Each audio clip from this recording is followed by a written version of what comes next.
पृथ्वी चूर चूर। सबसे बड़ा अंधकार कौन है? मिथ्या। सबसे बड़ा शत्रु कौन है? मिथ्या। बहिरात्मपना अवस्था जो है वही सबसे बड़ा शत्रु है। तो यह अंधकार जिनेंद्र भक्ति से होता। तो बाहर के अंधकार के लिए तो सूर्य बहुत है, परंतु अंदर के अंधकार को भी महसूस करें। भाई हमें सूर्य नहीं होगा तो लाइट नहीं होगी तो इमरजेंसी लाइट, और इमरजेंसी भी डाउन हो गई तो इन्वर्टर, यदि इन्वर्टर भी डाउन हो गया तो दीपक घी का वो कहीं नहीं गया। तो बाहर के अंधकार का अंत करने के लिए हमने कितने साधन जुटा लिए हैं, परंतु आज मानव दुर्गाचार्य कह रहे हैं कि अंदर के अंधकार को पहले तुम जानो। आप लोगों को धर्म में रुचि क्यों नहीं बनती मालूम है? आपको संसार में दुख है ये महसूस ही नहीं हो रहा। आदमी मकान कब बदलता है? जगदीश जी, मकान कब बदलता है?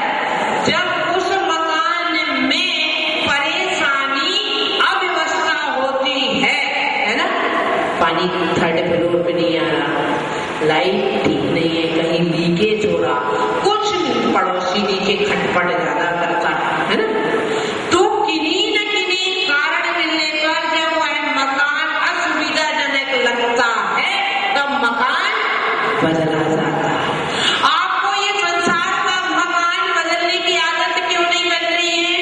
इच्छा क्यों नहीं हो रही है? कि असुविधाजनक लग ही नहीं रहा, इसी में आनंद मान रहे हैं। और जब आप इसमें आनंद मानते हैं तो अंदर का अंधकार लगता ही।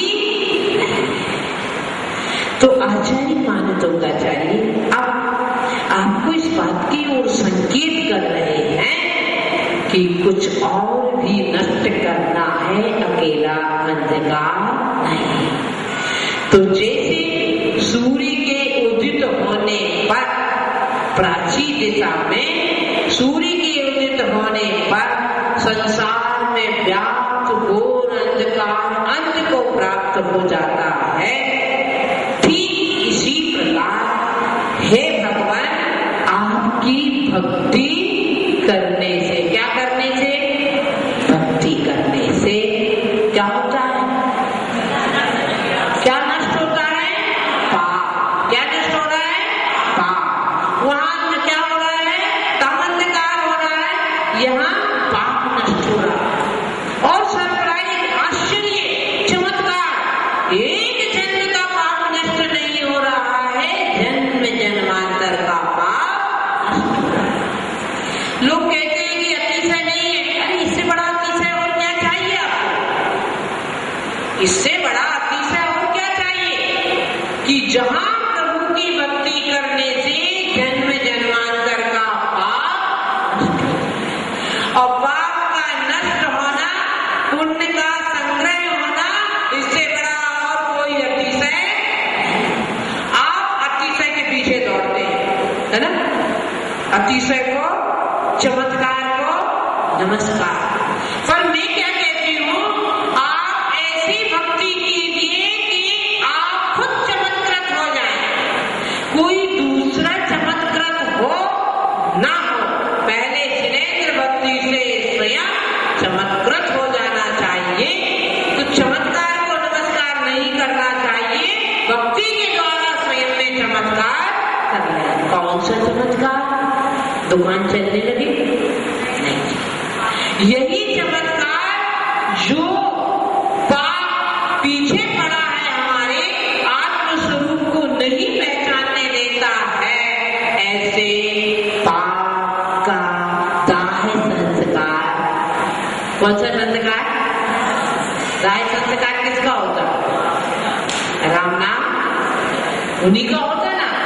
पर मैं कहती हूँ कि इस शिविर में आप तो महिलाएं, आप नहीं जाते, पुरुष वर्ग बैठे हैं, ये जरूर दाह संस्कार में जाते हैं, शरीर का अंतिम संस्कार करके आते हैं,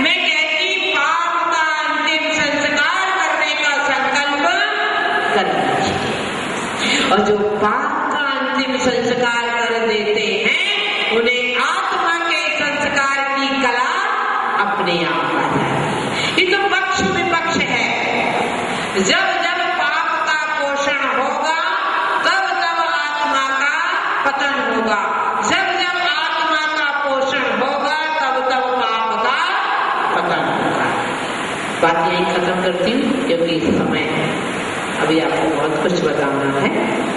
तो आचार्य ने इस काव्य के माध्यम से अपनी भावनाएं व्यक्त की हैं कि जैसे सूर्य के उदित होने पर अंधकार का नष्ट हो जाता है, हे भगवान आपकी भक्ति से जन्म जन्मांतर के पाप रूपी अंधकार का नष्ट हो जाता है। लिख लीजिए, क्षण मात्र में अंत हो जाता है। उसी प्रकार आपकी भक्ति से प्राणियों के अनेक जन्मों के संचित पाप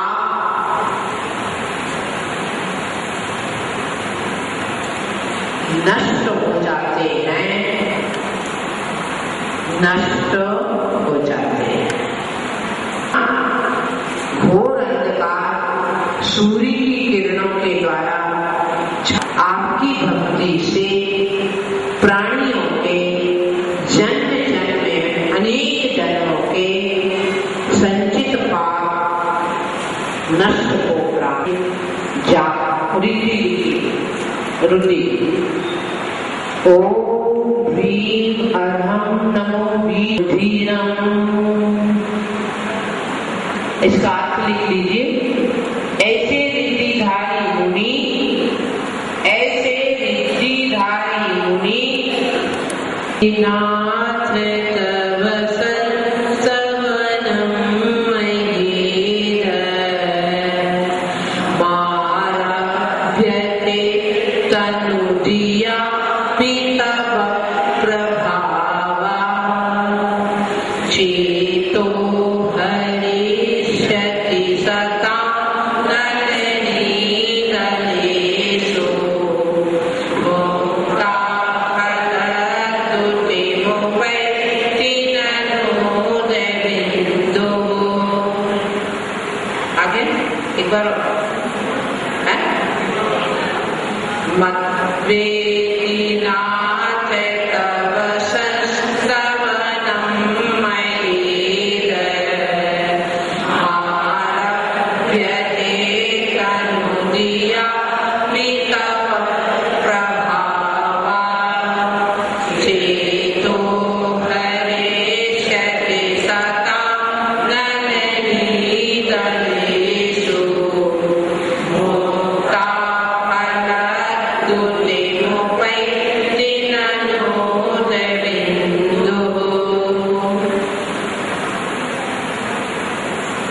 आठवां श्लोक। सर्व अरिष्ट है, सर्व अनिष्ट, सर्व अरिष्ट एक ही बात है, निवारक काव्य है।